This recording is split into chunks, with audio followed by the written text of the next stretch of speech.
Hello students, welcome to my channel bio simplified. तो आज मैं आप लोग के लिए मॉलिक्यूलर बेसिस ऑफ इनहेरिटेंस में जो हम लोग पढ़ रहे थे प्रोटीन सिंथेसिस के स्टेप्स को, तो उसका लास्ट स्टेप में है, दैट इज ट्रांसलेशन। ओके, जैसे कॉमन लैंग्वेज में ट्रांसलेशन मतलब क्या होता है कि एक भाषा को दूसरे भाषा में चेंज करना।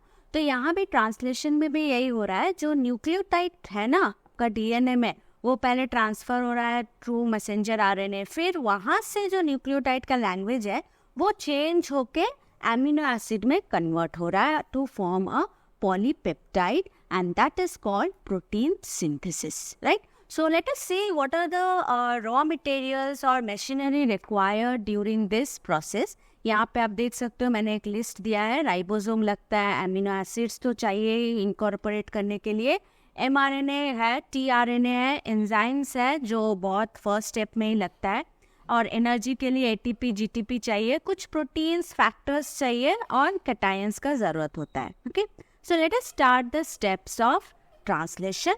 उसके पहले हम थोड़ा आपको राइबोसोम का कुछ इम्पॉर्टेंट पॉइंट्स डिस्कस करना चाहते हैं। जैसे आप देख सकते हो ये प्रोकैरियोटिक राइबोसोम है, ये लार्जर सब यूनिट है 50S, ये स्मॉलर सब यूनिट है 30S, राइट बच्चों? तो आप देख सकते हो 3 अलग अलग रीजन इसमें मार्क किया हुआ है। ओके, सो ये जो फर्स्ट रीजन आप देख सकते हो ये है ए साइट, या फिर इसको बोलते हैं अमाइनो एसाइल साइट। यहाँ पे जाके tRNA बाइंड करता है, ठीक है? ये मैसेंजर आरएनए का कोडॉन पड़ेगा tRNA और यहाँ पे जाके अटैच होगा। नेक्स्ट है पी साइट या फिर पेप्टाइडल साइट। ये पी साइट पे क्या होता है, यहाँ पे पॉलीपेप्टाइड बॉन्ड और पेप्टाइड बॉन्ड फॉर्म करता है बिटवीन 2 एमिनो एसिड। और ई साइट मीन्स एग्जिट साइट, जो tRNA पेप्टाइड बॉन्ड फॉर्म करके एमिनो एसिड तो पॉलीपेप्टाइड चेन में आ गया, बचा क्या tRNA, वो tRNA एग्जिट साइट से निकल जाएगा। तो ये है आपका प्रोकैरियोटिक राइबोसोम। तो आ जाते हैं इनिशियल स्टेप्स ऑफ ट्रांसलेशन में। सबसे पहले आपको जानना होगा एक एंजाइम है that is important to start the translation process, and this name of this enzyme is amino acyl tRNA synthetase। इसका काम क्या है? इसका ये काम है कि ये एमिनो एसिड और ATP का एक कॉम्प्लेक्स फॉर्म करवाता है। It catalyzes a reaction or union of amino acid and ATP to form a complex, and the name of the complex is amino acyl adenylate enzyme complex। उसके साथ ये enzyme भी जुड़ जाएगा, ठीक है? फिर ये एंजाइम क्या करेगा, amino acyl adenylate enzyme complex जाके tRNA, आपको शायद स्ट्रक्चर याद होगा, 3' एंड का tRNA में अटैच करेगा, and it forms amino acyl tRNA। इस एमिनो एसाइल tRNA को बोलते हैं चार्ज tRNA या फिर एक्टिवेटेड tRNA। तो ये एंजाइम क्या काम कर रहा है? ये एक्चुअली काम कर रहा है tRNA को एक्टिवेट कर रहा है। Okay, and now tRNA is ready to take part in the translation process. अभी आप देख सकते हो ये फिगर है, ये डायग्राम है, ये स्मॉलर सब यूनिट है प्रोकैरियोटिक राइबोसोम का 30S सब यूनिट। ये कुछ फैक्टर्स है, initiation factors, okay, which help in initiation of this protein synthesis. अभी क्या है, राइबोसोम का एक पर्टिकुलर रीजन है, उस रीजन के nucleotide sequence is recognised by messenger RNA. आपको याद होगा जब मैंने प्रोकैरियोटिक मैसेंजर आरएनए का स्ट्रक्चर बताया था, वहाँ पे मैंने आपको बोला था एक न्यूक्लियोटाइड सीक्वेंस है जिसको बोलते हैं शाइन डाल्गानो सीक्वेंस, और ये सीक्वेंस कॉम्प्लीमेंट्री होगा राइबोसोम के सीक्वेंस से, and that is known as ribosome binding site. जब मैसेंजर आरएनए इसको रिकॉग्नाइज करेगा वो जाके बाइंड हो जाएगा। आप देख सकते हो कैसे रिकॉग्नाइज किया कॉम्प्लीमेंट्री सीक्वेंस को, और ये बाइंड हो गया, ठीक है? अब नेक्स्ट स्टेप में क्या हो जाएगा, नेक्स्ट स्टेप में आप ये जो एक इनिशिएटर tRNA का ज़रूरत है, हम चार्ज tRNA नहीं बोल रहे हैं, हम इनिशिएटर tRNA बोल रहे हैं। उस इनिशिएटर tRNA क्या काम करेगा, वो स्टार्ट कोडॉन को रिकॉग्नाइज करेगा। देखो AUG है स्टार्ट कोडॉन, मैसेंजर आरएनए में स्टार्ट कोडॉन है AUG, और ये है tRNA, ये है इनिशिएटर tRNA। क्यों? Because it contains at the acceptor arm of tRNA there is always a amino acid present, but this initial tRNA contains modified form of methionine, that is formyl methionine। F-met tRNA, और ये F-met tRNA को ही initiator tRNA बोलते हैं। यही tRNA का जो anticodon है वो मैसेंजर आरएनए के स्टार्ट कोडॉन को रिकॉग्नाइज करेगा और वहाँ जाके बाइंड करेगा, आप देख सकते हो, ठीक है। और इसमें भी एनर्जी का ज़रूरत होता है, जीटीपी का ज़रूरत होता है। तो f met tRNA carry to the complex by IF2 initiation factor 2 using GTP and bind to the P site of 30S subunit. Okay, ठीक है। नेक्स्ट स्टेप पे जाते हैं। अभी आप देख सकते हो ये P साइट पे कैसे बाइंड कर लिया।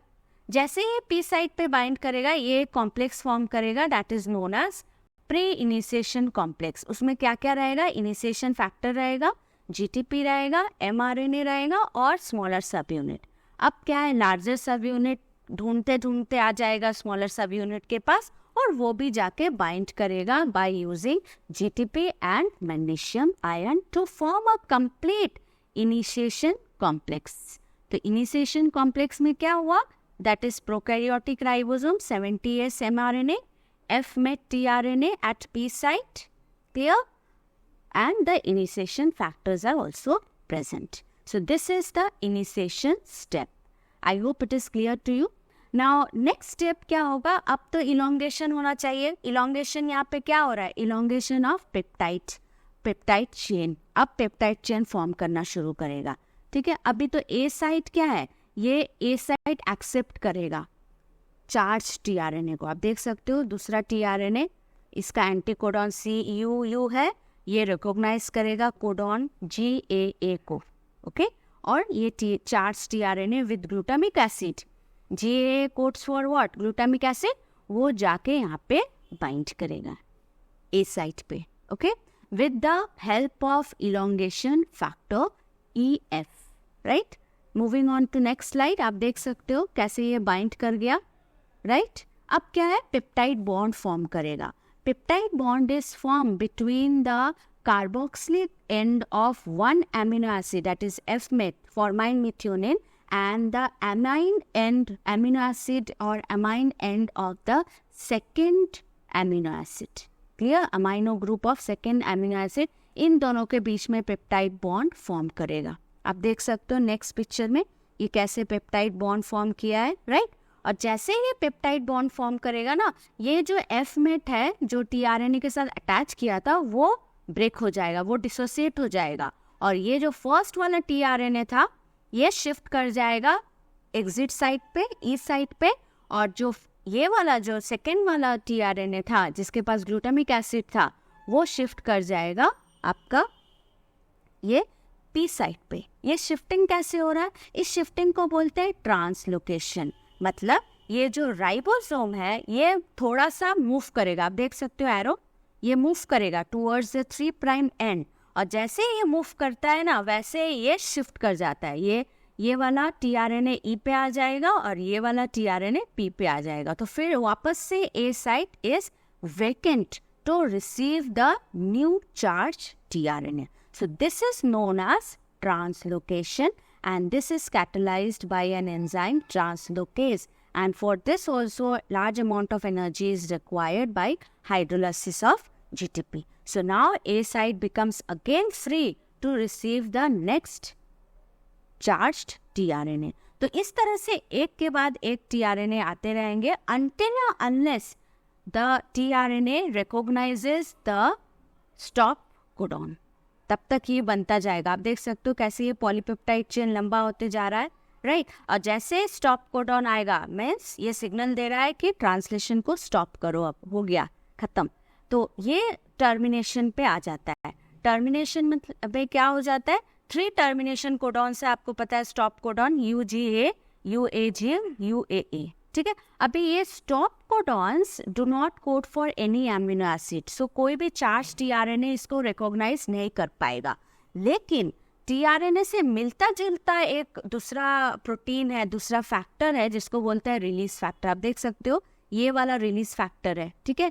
ये टीआरएनए के जैसे ही लगता है, ये जाके वहाँ पे बाइंड कर जाएगा using releasing factor. This is called releasing factor, right. ये जाके बाइंड कर जाएगा ए साइट पे, और जैसे ही ए साइट पे बाइंड करेगा this will cause cleavage of the polypeptide chain. Peptide is cleaved by an enzyme peptidyl transferase at P site and polypeptide chain is released. तो ये चेन आप देख सकते हो कैसे ये रिलीज हो गया, राइट और सारे जो tRNA एक के बाद एक ई साइट से निकलते जाते हैं और ये जो लार्जेस्ट सब यूनिट है वो फिर से स्मॉलर सब यूनिट से अलग हो जाएगा, मैसेंजर आरएनए भी डिसोसिएट हो जाएगा. सो this is the complete dissociation of the all the sub units of the ribosome along with messenger RNA and releasing factor.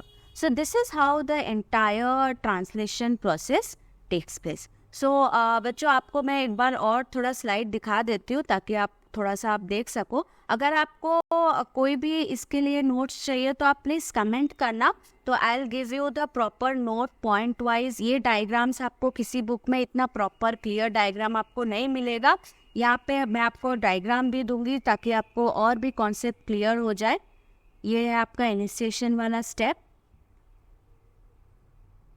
अभी यहाँ से इलोंगेशन स्टार्ट हो रहा है. ये इलोंगेशन वाला पूरा स्टेप है. ओके ये ट्रांसलोकेशन हो रहा है यहाँ पे towards the 3' and finally the termination process. So this is all about translation today. So any doubt, any confusion, please you do write in the comment box. अगर आपको notes चाहिए उसके लिए भी आप बोलिए और मेरे चैनल को प्लीज़ सब्सक्राइब करिए, लाइक करिए, शेयर करिए. कोई भी डाउट होगा आप please directly without any hesitation please ask question. So thank you so much बच्चों. ये हो गया हमारा प्रोटीन सिंथेसिस का एंड.